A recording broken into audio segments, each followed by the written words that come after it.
Good morning, Brew Daily show. I'm Neal Freyman. And I'm Toby Howell. Today, Chipotle will open its first locations in Mexico. What could go wrong? Then, in the wake of the Pope's death, people are taking to prediction markets to bet on the outcome of the upcoming conclave. It's Tuesday, April 22nd. Let's ride.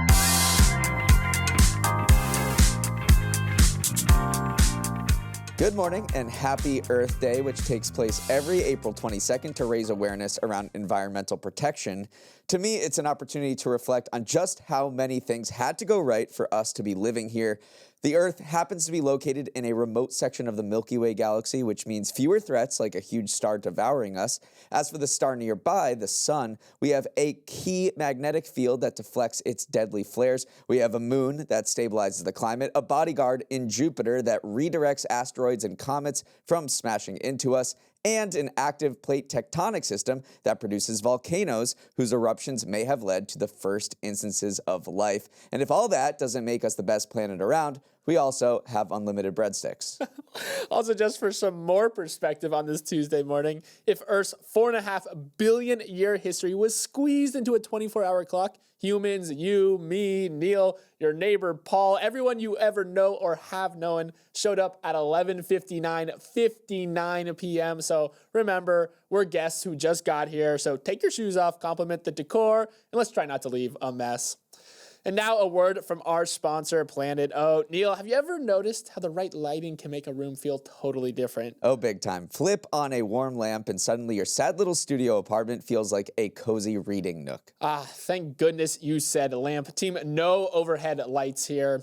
What the right warm lamp does for a room, that's what Planet Oat does for your morning. Coffee, cereal, smoothie, whatever it touches, it softens the edges, warms things up, makes everything better. I have to say it's that rich and creamy texture, like comfort food, but somehow still dairy-free, soy-free, peanut-free, gluten-free, and if you go with unsweetened version, 0 grams of sugar too. So if your morning routine's feeling a little cold and clinical, this is your warm, soft glow-up moment. Brighten up the basics with just the right amount of light and start your day with Planet Oat. Get your hands on the oat milk that has it all. Visit planetoat.com for more. Investors came back to work after the 3-day Easter weekend and clearly didn't find it relaxing. The Sell America trade that has been stalking Wall Street since President Trump announced sweeping tariffs on April 2nd was back in full force. The S&P 500 and NASDAQ dropped more than 2%, and the Dow lost nearly 1,000 points. That index is on pace for its worst April since the Great Depression. More significantly, the dollar continued its free fall down to a 3-year low against the euro, even while virtually every other major currency was higher. Bonds also sold off, continuing this unusual scenario that has spooked investors for the past couple of weeks. Remember, when times get hairy, investors have flocked to treasuries and the dollar because America has been the most dependable partner. The opposite is happening now. Meanwhile, gold rocketed higher to another record, topping $3,500 an ounce for the first time ever. Analysts say that what we're seeing here, equities, bonds, and the dollar all falling in tandem, is investors fleeing American assets due to uncertainty around the trade war and President Trump's suggestions at firing Fed Chair Jerome Powell, which would abolish the Fed's independence that investors considered a bedrock of the global financial system. Trump did nothing to alleviate those concerns yesterday, ramping up his criticism of Powell. In a post on Truth Social, he called the Fed Chair a major loser and demanded Powell lower interest rates immediately, which contributed to the market sell-off. Toby, sinking dollar, sinking bonds, sinking stocks. It's been a disturbing trend to investors and a sign they are increasingly losing faith in America as a safe haven. Yeah, not a fun combo whatsoever. So what does a weaker dollar actually mean? There are some pros if you're sitting as someone who thinks that U.S. exports should get cheaper. American-made goods cost less overseas, which can technically boost sales for U.S. companies, help domestic factories, farmers, manufacturers, you name it. So it could support U.S. manufacturing, which is a stated goal of this administration. Companies may start making more things domestically if foreign goods aren't as cheap comparatively. That is a big argument for driving the U.S. dollar down. Some other less prominent arguments are technically tourism to the U.S. might go up, although we've seen the opposite happen just because of the general attitude that we've adopted towards other countries. And then finally can help pay down foreign debt if the U.S. has debt in dollars, which it does. Paying it off is cheaper relative to other currencies. But there are also a lot of cons to a weaker dollar. One, imports get more expensive, stuff made abroad, electronics, clothes, cars, food gets pricier. And remember, we import a lot more than we export. That's the whole basis of this, trade war we're conducting. So that can fuel inflation. Then also traveling abroad gets more expensive now. The opposite is true. Remember how everyone was going to Japan earlier in the year because there was a weaker yen. No more Japan trips for you as the dollar gets cheaper. And then also it just shakes investor confidence. As you said, as this sell America trade keeps percolating through the markets, you're just less confident in the U.S. economy. So that manifests as more volatility and less foreign investment. So when you hear the dollar is weaker, the dollar just hit a 3-year low, hopefully this provides a little more context around what that actually means. And I also want to focus on or turn to the Treasury yields as well, not just the dollar, because those yields are going off. People are selling bonds. This month has been a historic moment in the bond market. I wouldn't be surprised if Michael Lewis would write a book about it one day. We've seen the biggest weekly surge in the yield on 10-year treasuries in more than 2 decades. 30-year yields had their largest weekly increase since 1987.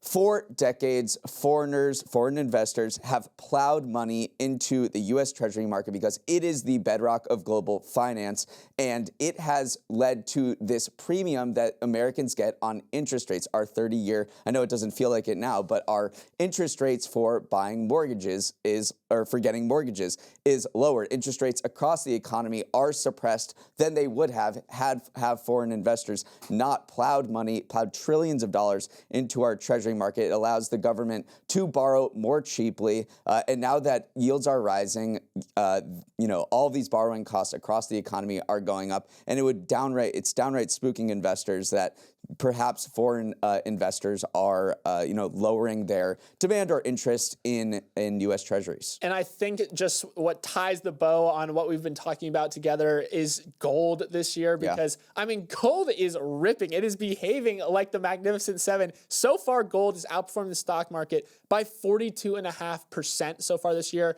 Gold has always been that safe haven asset, but Bitcoin has come along and tried to say, hey, we can be a safe haven asset, but that usually kind of correlates more closely with the actual stock market, specifically NASDAQ. So gold, the oldest metal, it is a store of value right now, and it's massively outperforming all these other asset classes that we've been talking about. Here's a crazy stat. Gold could not move from where it is now in 2025, and it would have its best year since 1980. So just truly a crazy run for gold. Moving on, tributes poured in from across the globe yesterday after the Vatican announced that Pope Francis, the leader of more than 1 billion Catholics, died at age 88. In his 12 years as Pope, Francis left behind a historic legacy of reform, such as clamping down on the church's financial misdeeds, embracing the global poor and marginalized, and addressing modern threats like climate change and artificial intelligence. But even before Francis' funeral plans were made, a big question came up: who will be the next pope? No one will know until a conclave of cardinals chooses the next Catholic leader in one of the most unique and secretive traditions on planet Earth, but that's not stopping people from betting on it. Prediction markets, which surged in popularity during the last presidential election, have once again been thrust into the spotlight over the outcome of a new election. On Polymarket, the prompt, "Who will be the next pope?" has drawn more than $3.5 million in wagers, but that's not all. People are betting on which continent the new pope will be from, or what name he will choose, or whether he'll be selected by May. Overall, the papal market has become one of the biggest active pools on the platform.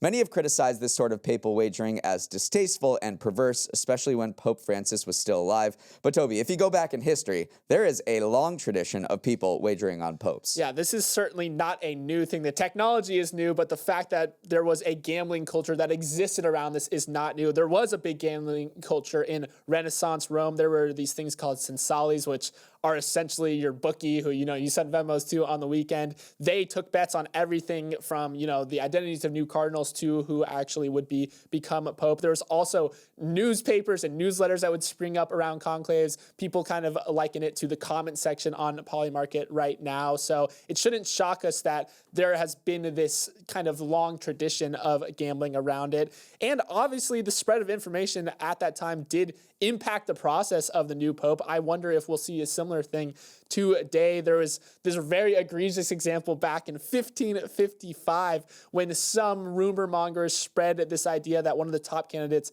had died. That lowered that candidate's chances in wagering, which probably led to a nice little profit on the side. So you can draw parallels to modern day markets where, some rumors are going to fly. Poly market odds might change very quickly based on those rumors, and someone might stand to make a profit. So nothing is new under the sun. We've been seeing this all the way back in the 1500s. Now we just have poly market. We saw it back in the 1500s, but in 1591, the hammer came down actually from Pope Gregory the 14th. Yes, I'm reading these Roman numerals correctly. So he issued this bull called Cogit Nos that said you can't bet on anything that has to do with popes or else we'll excommunicate you, which was the worst punishment at the time. So for centuries, gambling on this did go down. In the early 20th century, the church lifted its ban on betting. And then over the 70s, 80s, 90s, we saw gambling, start to pick up again on popes. Paddy Power, the last time this happened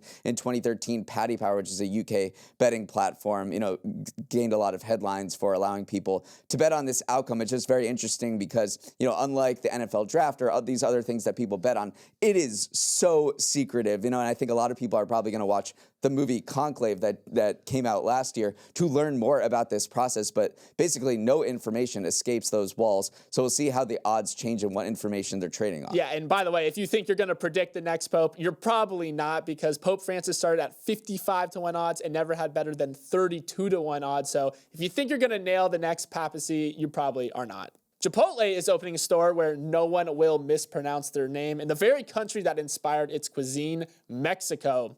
The burrito chain is partnering with a restaurant operator who has experience running brands like Domino's and Starbucks to begin opening outposts in Mexico by 2026. The hope is that the familiar ingredients will make it a success south of the border as the company eyes growth outside of the U.S. But just because Chipotle's carnitas, guac, and other offerings take their cues from Mexican dishes, it doesn't mean that Mexicans will actually turn out. No one knows that better than another Mexican-inspired chain, Taco Bell. It tried to enter the market back in 1992, but was essentially laughed at for its inauthentic naming conventions like tacostadas, especially when it was juxtaposed next to mom-and-pop taquerias.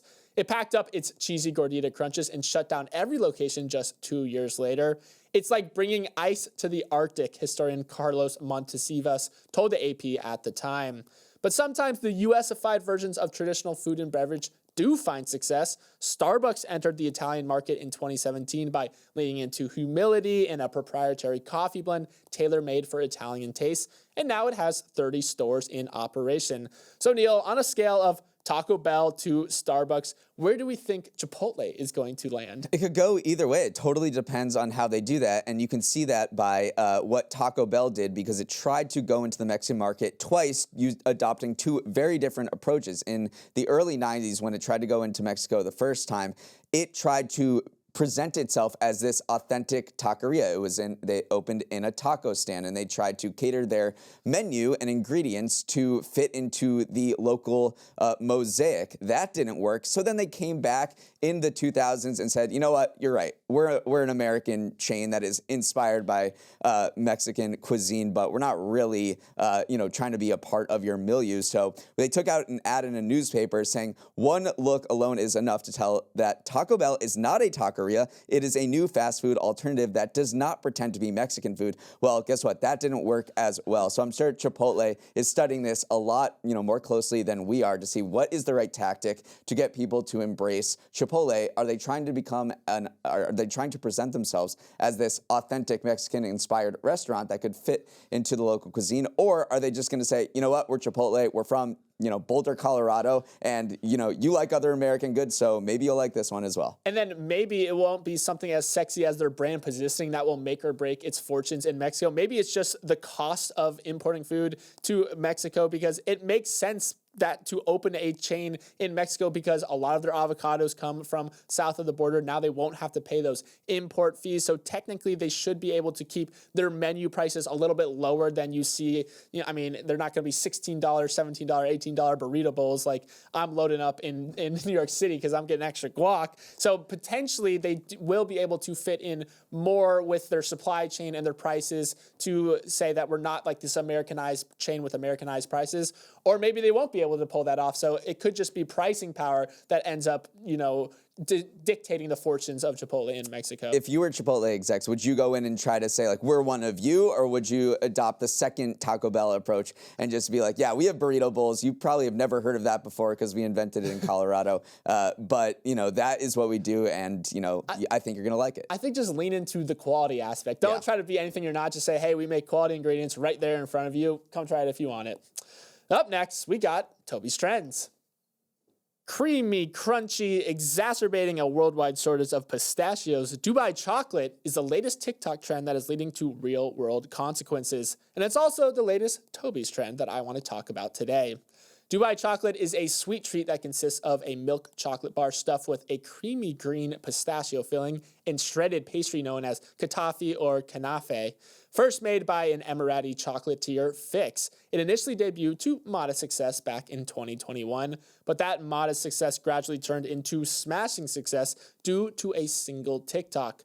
A video posted in December of 2023 features a girl just eating Dubai chocolate in her car.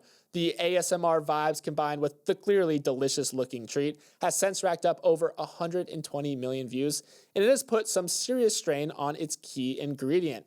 One nut trader told the Financial Times, the pistachio world is basically tapped out at the moment, with the craze pushing prices to over $10 a pound, a 34% rise in just a year. And one chocolate shop in the UK sells Dubai chocolate at more than double the price of its other bars.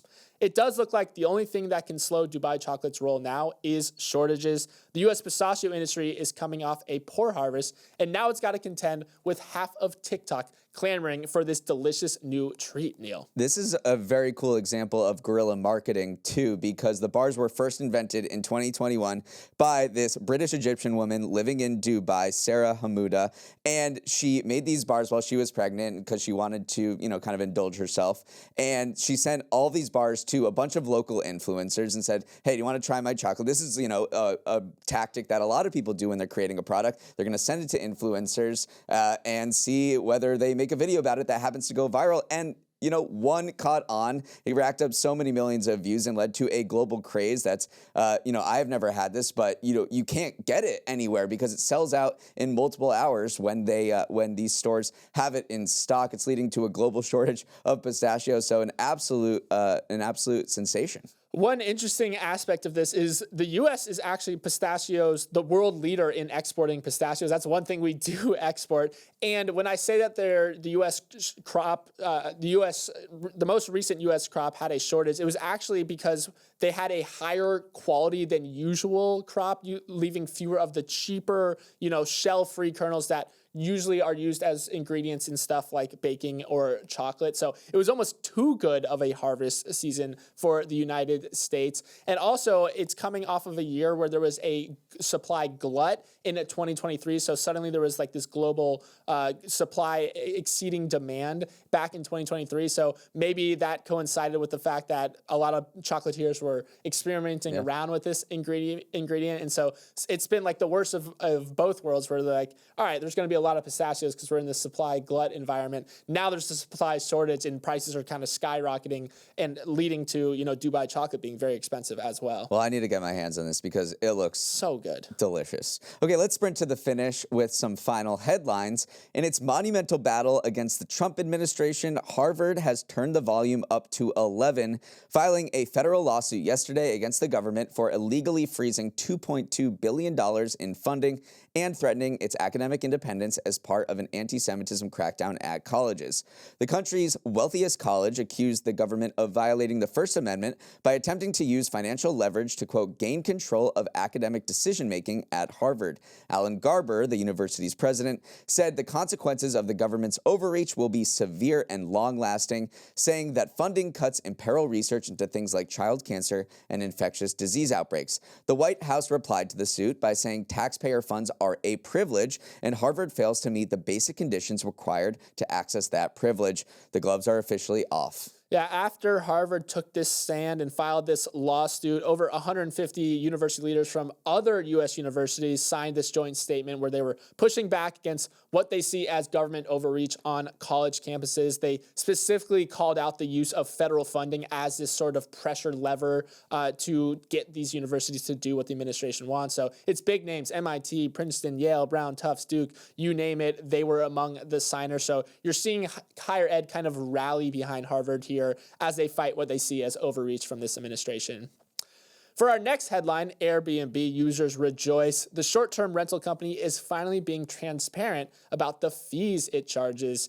You know the feeling. You're cruising around on Airbnb's search function, find the perfect little cottage upstate for a weekend getaway for the right price, and then you click it and boom, hit in the face by taxes and fees galore, pushing it right out of your price range. It was always a huge pain point for users, but that changed as of Monday, with the platform now displaying the total price, fees and all, right from the outset and by default. This change aligns with the new US FTC rule, which requires rental platforms and hotels to disclose all fees transparently before purchase to prevent hidden junk fees. Neal, feels like a big win for consumers. It is, and they can thank the FTC for that, for instituting this rule. What I'm going to be looking for is whether this leads to any pricing changes or any pricing decrease among hosts, because the pricing will be far more transparent as you're scanning, and there may be some indications that hosts will lower their prices, because in 2023, Airbnb introduced an optional toggle button that you could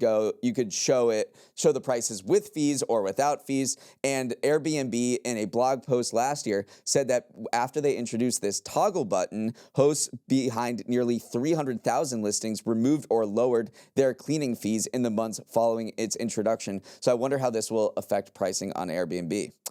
And you're not the only one using ChatGPT to do your work for you. The United Arab Emirates announced that it will begin using artificial intelligence to write new laws and review existing ones in the world's most ambitious plan yet to fuse generative AI and government. The goal, according to UAE leaders, is to make the legislative process more responsive, agile, and efficient. Sheikh Mohammed bin Rashid Al Maktoum said, "The new system will allow us to track the daily impact of laws on our people and economy using large-scale data, and it will regularly suggest updates to our legislation." The government expects AI to speed up lawmaking by 70%.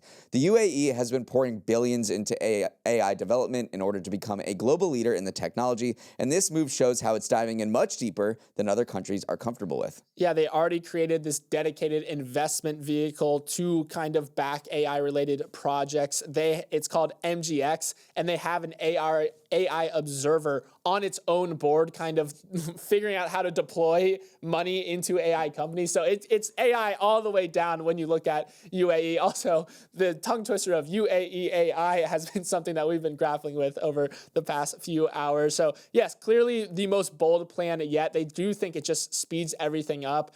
How it's going to be, managed and what pitfalls it could face is something that they're willing to try. Again, more autocratic-leaning states have the ability to work fast and break things when it comes to experimenting with government, less so than a democracy like the United States. So they are going off kind of like the AI deep end here and seeing what is going to be the result of, giving AI the reins of laws that govern their country. Finally, researchers at UC Berkeley have figured out how to hijack your eyeballs, but they're not forcing teens to stop rolling their eyes. Instead, they figured out how to show people a brand new, never-before-seen color called Olo. Now, of course, it's impossible to imagine a color you've never seen before. Seriously, try it. but the lucky few who have seen Olo describe it as a blue-green of unprecedented saturation. The new technique researchers use is called Oz and uses lasers to zero in on specific cones in your eyes in isolation to unlock hues beyond our natural comprehension. The cones in question are those most sensitive to green light, hence the name Oz, because Emerald City, you get it.